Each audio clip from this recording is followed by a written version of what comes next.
প্রিয় শিক্ষার্থী, কেমন আছো তোমরা? আশা করি প্রত্যেকেই ভালো আছো। আজকে হাজির হলাম কম্পিটিটিভ এক্সামের ভয়েস চেঞ্জ নিয়ে। যে ভয়েস চেঞ্জগুলো মূলত চাকরির পরীক্ষার জন্য শিখতে হয় এবং যে ভয়েস চেঞ্জগুলো চাকরির পরীক্ষার জন্য খুব ইম্পর্টেন্ট, সেই ভয়েস চেঞ্জ নিয়েই আজকের আলোচনা। আজকে আমরা যেটা শিখবো সেটা হচ্ছে রিফ্লেক্সিভ প্রোনাউনের ভয়েস চেঞ্জ। তোমরা যারা জানো না, ক্লাসটি তোমাদের জন্য। এই হচ্ছে অ্যাক্টিভ।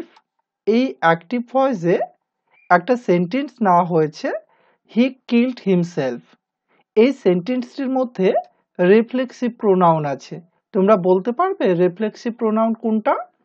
এই যে সেলফ যুক্ত, তাহলে সেলফ বা সেলফ যুক্ত প্রোনাউনগুলোই হচ্ছে রিফ্লেক্সিভ প্রোনাউন।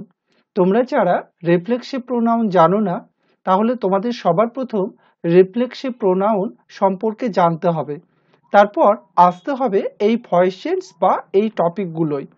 তোমরা যারা বেসিক গ্রামার জানো না, তোমরা যারা বেসিক গ্রামারে দুর্বল আছো, বিশ্বাস করো বেসিক ছাড়া কোনোভাবেই অ্যাডভান্স লেভেলের গ্রামার শেখা সম্ভব নয়।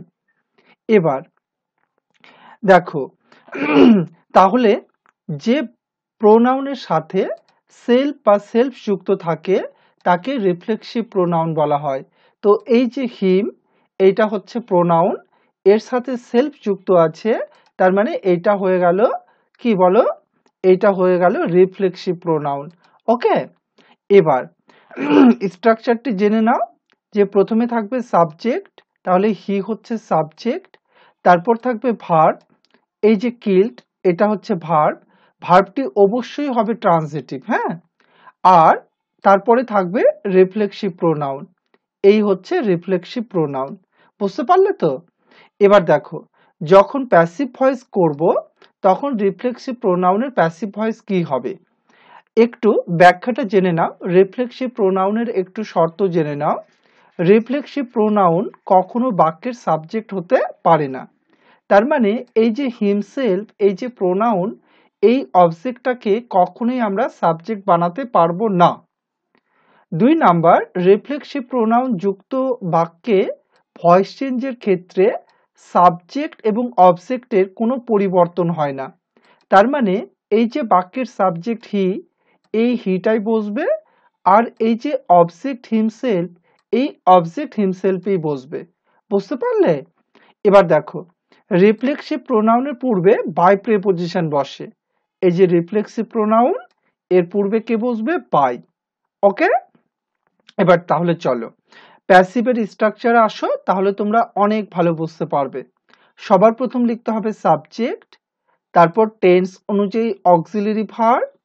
এই যে কিল্ড, এই ভার্বটা যেহেতু পাস্ট ফর্মে আছে, তার জন্য এখানে হয়ে গেল ওয়াজ ওয়্যার।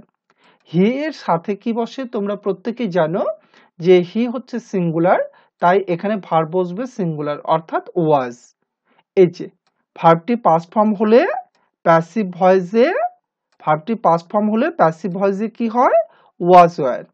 তাহলে এখানে যেহেতু ভার্বটি পাস্ট ফর্মে আছে, তাই এখানে কি হবে? ওয়াজ ওয়্যার। বুঝতে পেরেছ? আচ্ছা, তারপর হচ্ছে মেইন ভার্বের থার্ড ফর্ম। এই যে কিলের থার্ড ফর্ম, এখানে হয়ে গেল কিল্ড। তারপর হচ্ছে বাই প্রিপজিশন, এই হচ্ছে বাই প্রিপজিশন। তারপর এই হচ্ছে রিফ্লেক্সিভ প্রোনাউন বা অবজেক্ট। বুঝতে পারলে? তাহলে এই রিফ্লেক্সিভ প্রোনাউন সম্পর্কে এই তথ্যগুলো যদি তোমাদের জানা না থাকে, তাহলে কোনোভাবেই কিন্তু গ্রামার শেখা বা তাকে সঠিক করা কোনোভাবেই সম্ভব নয়। এবার দেখো, রিফ্লেক্সিভ প্রোনাউন সম্পর্কে আমি অনেকগুলো ইনফরমেশন দিয়েছি। যে এই যে রিফ্লেক্সিভ প্রোনাউন, যে সেলফ বা সেলফ যুক্ত প্রোনাউন বাক্যের অবজেক্ট স্থানে বসে এবং পুনরায় সাবজেক্টকে নির্দেশ করে, তাকে রিফ্লেক্সিভ প্রোনাউন বলে। ওকে, তার মানে আমি শর্টকাট মনে রাখতে পারি, সেলফ বা সেলফ যুক্ত প্রোনাউন হচ্ছে রিফ্লেক্সিভ প্রোনাউন। এবার রিফ্লেক্সিভ প্রোনাউন কোথায় বসে? রিফ্লেক্সিভ প্রোনাউন বসে হচ্ছে ট্রান্সিটিভ ভার্বের পর। তাহলে রিফ্লেক্সিভ প্রোনাউন বাক্যে ট্রান্সিটিভ ভার্বের পর বসে। ওকে, আচ্ছা, এখানে পর হবে, ট্রান্সিটিভ ভার্বের পর বসে। অর্থাৎ অবজেক্টের স্থানে বসে।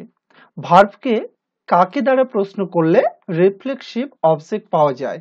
ওকে, ক্লিয়ার? এবার দেখো এখানে, তাহলে সে হি কিল্ড, সে হত্যা করেছিল কাকে, কাকে, হিমসেলফ, নিজেকে। বুঝতে পারলে? তাহলে কাকে দ্বারা প্রশ্ন করলে রিফ্লেক্সিভ প্রোনাউন পাওয়া যায়, আর রিফ্লেক্সিভ প্রোনাউন অবশ্যই ট্রান্সিটিভ ভার্বের পর বসবে। ওকে, এবার দেখো আরো এখানে রিফ্লেক্সিভ প্রোনাউন সম্পর্কে আরো অনেক তথ্য দেওয়া আছে। এই তথ্যগুলোকে তোমাকে জানতে হবে। প্রেপোজিশনের অবজেক্ট হিসেবে রিফ্লেক্সিভ প্রোনাউন বসে, অর্থাৎ প্রেপোজিশনের পর সেলফ বা সেলফ যুক্ত প্রোনাউন থাকলে তার রিফ্লেক্সিভ প্রোনাউন হয়। বুঝতে পারলে? আচ্ছা, ক্লাসটি কেমন লাগলো তোমরা কমেন্টে জানিয়ে দাও। এই ধরনের ক্লাস তোমরা চাইছো কিনা কমেন্টে জানিয়ে দাও। প্রত্যেকে ভালো থাকবে। আবারও হাজির হব অন্য কোনো টপিক নিয়ে অন্য কোনো ক্লাসে।